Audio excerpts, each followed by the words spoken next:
like I said, as the season starts to wind down, you're going to start to see a little bit of distance being placed in some of those. I honestly think you're going to have a little bit of controversy when it comes to the top 5, top 6 teams when it comes to the end of the season. Yeah.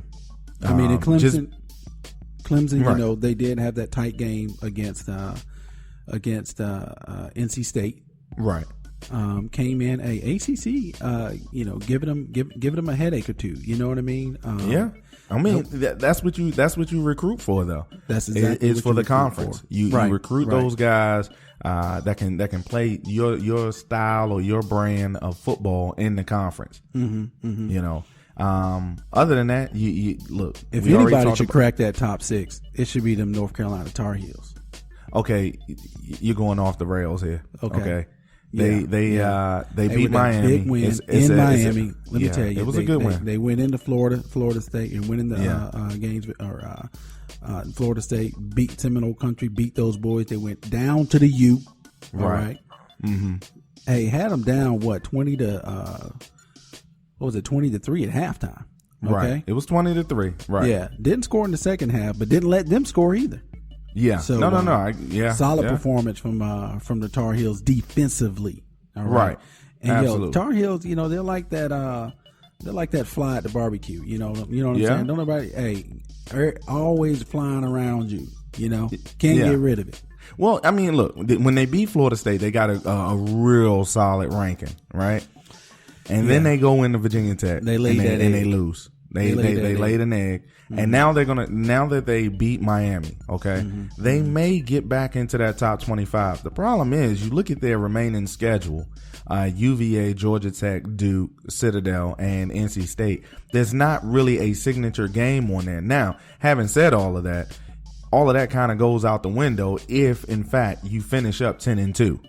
You finish up 10-2. You win your, as far as you got the Atlantic and the Coastal Conference. You know, 3-1 in the conference right now. So if they can win that conference, which I think they can, you got them and Clemson in the ACC championship game again.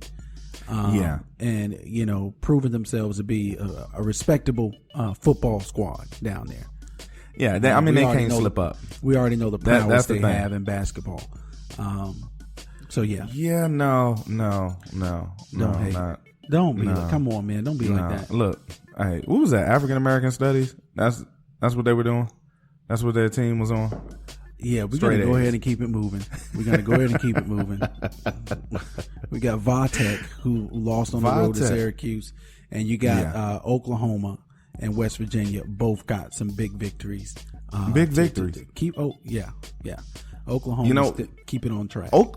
Oklahoma, what it's turning out to be, if in fact that things go the right way, okay, Oklahoma can definitely sneak back. They're going to have a big game against Baylor to make a statement, and right after that they have West Virginia. Yeah. They can get back into the top 10. I think that their national title chances are over. Just because of the losses to Houston and Ohio State. But you know what? They two good losses. Okay, if they can get this game against Baylor and they can beat West Virginia, Oklahoma now is back into that top 10 discussion. Well, not only are they back in the top 10, but if they beat Baylor, they're the conference champion there. Right, and, absolutely. In the Big 12. So if they can make that happen, that'll be a nice little comeback for them after a lot of folks thought they were really kind of slipping. Yeah. Absolutely. And I mean, you're talking about Houston they lost to and Ohio State. So it's not like they were they didn't lose the bumps. Okay. Here's the one team that I know a lot of people aren't talking about. And they just may go undefeated. Okay. And they won't have a shot to be in the BCS. Western Michigan right now is ranked number 24. They're 7-0. They're first in the MAC conference. Okay. Right. Mm-hmm. They have nothing as far as, they beat Illinois. Okay. And they beat Northwestern. But other than that, those are their big games. Right. Okay. On the rest of their schedule, they have Eastern Michigan, Ball State, Kent, Buffalo, and Toledo. So they don't have any ranked teams on their schedule, and they have a shot at going undefeated. There's going to be some noise. I know you remember there was a couple years back, and it's probably, putting an age on it or something like that. But I believe it was Marshall that went undefeated, and they felt as though that it was either Marshall or TCU that had gone undefeated, and they felt as though that they should be in the national championship game because they were one of the few teams that went undefeated during the season. No. And now we may be looking at another scenario just like this. This team may end up going 12-0. They could definitely go 12-0, and they can not get their hopes up to get into the big game. Sorry, not gonna happen.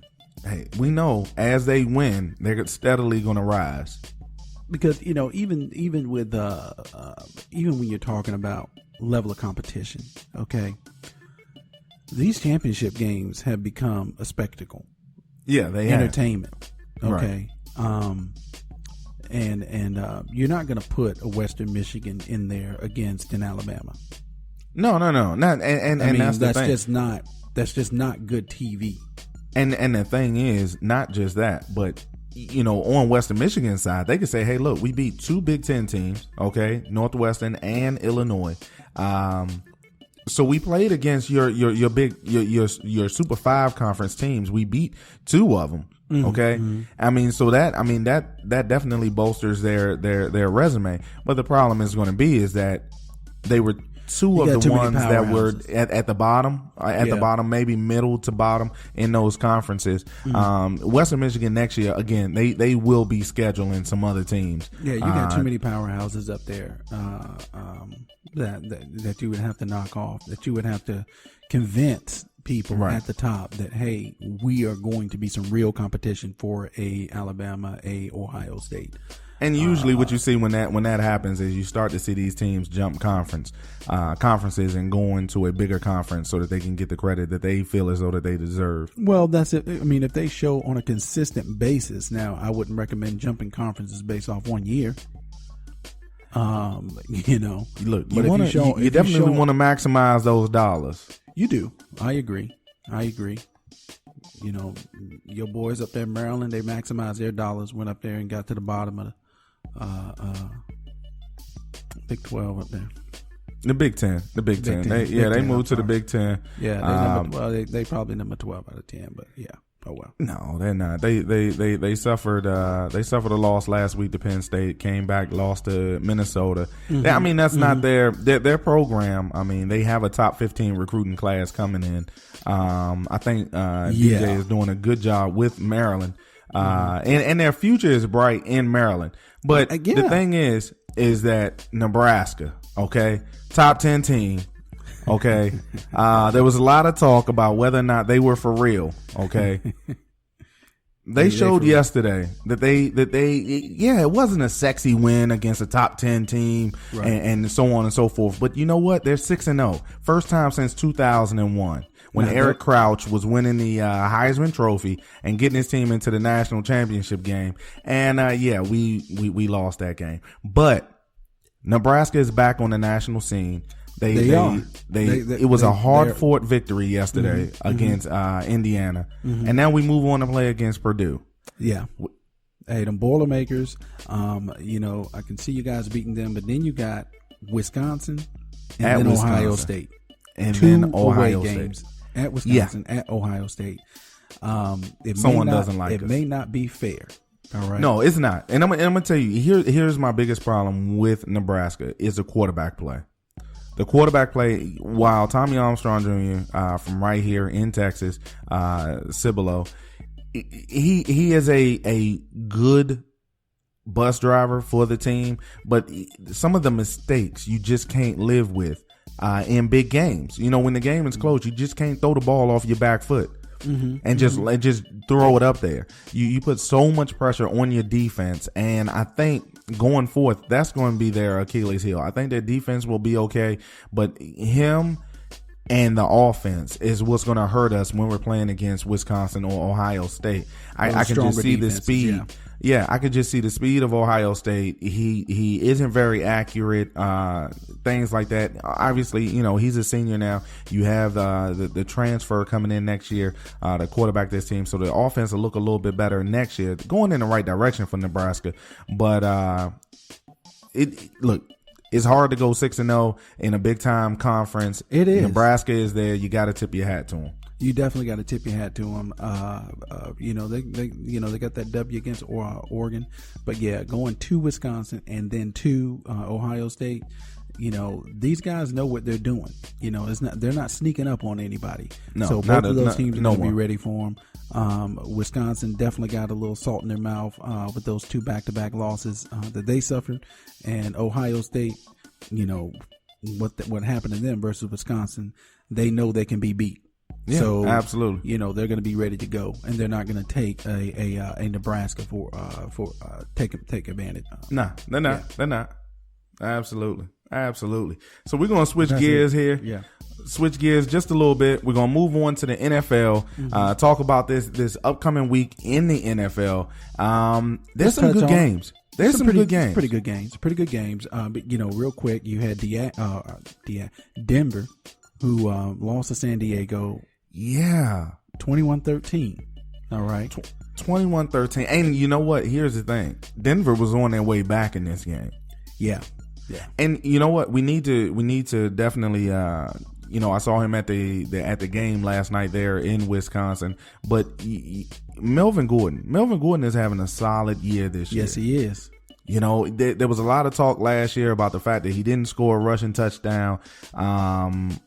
And now you're starting to see that this kid, that talent that he displayed while he was at Wisconsin, you see the reason why they drafted him in the first round with the 15th overall pick. He is a really good running back, and he has 6 touchdowns so far on this season, close to 400 yards. San Diego surprised Denver on Thursday night. Yeah, they did. And Denver, you're talking, that was one at home that they dropped to Atlanta, and then they get on the road, go to San Diego. 2 straight losses. Yeah, 2 straight losses.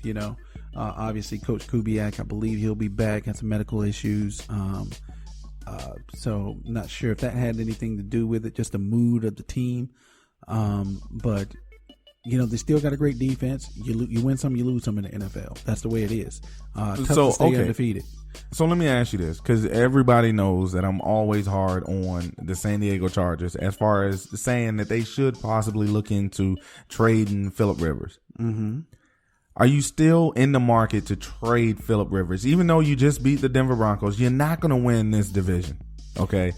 Are they really in a rebuild and just don't know it? No, I don't think they're necessarily in a rebuild. I don't see the value to trading Phillip Rivers. I just don't see the value in it. No, okay, so the draft pick doesn't, No, I don't think so. I don't. So you don't want years, this guy to go off and get a victory or to have a chance to win. You don't want him to finish his career in a place that he has an opportunity to win. Where's he going to go? I mean, maybe he could have. I mean, that's going to be the hard thing. Maybe he could have. Maybe if he would have shopped himself to Minnesota, but they got Sam Bradford for that. Okay, that number 1 pick. But you look at a team. You look at a team. Someone like the Jets, right? You look at a team like the Jets where he could go in there with Brandon Marshall, with You're not Decker. beating Tom Brady. You do not want to go and be under Tom Brady's thumb in that conference. Yeah, no. I totally get that. As far as New England and so on and so forth, but I think there are some landing spots for this guy, where he could actually move to. Where I have no idea. I'm trying to think, and you got Houston down there. They already Chicago. committed to what's his name, Chicago. You got Minnesota and Green Bay to get through. I don't think that'll be a good look for him. Right. And this is just talking. all these other teams just hypothetical. At the top of hypothetical. All these other teams, you look at the NFC West. You got Russell Wilson.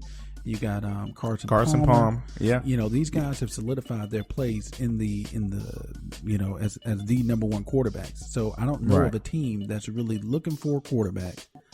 Unless here's the thing. Unless Denver's rookies start to perform atrociously.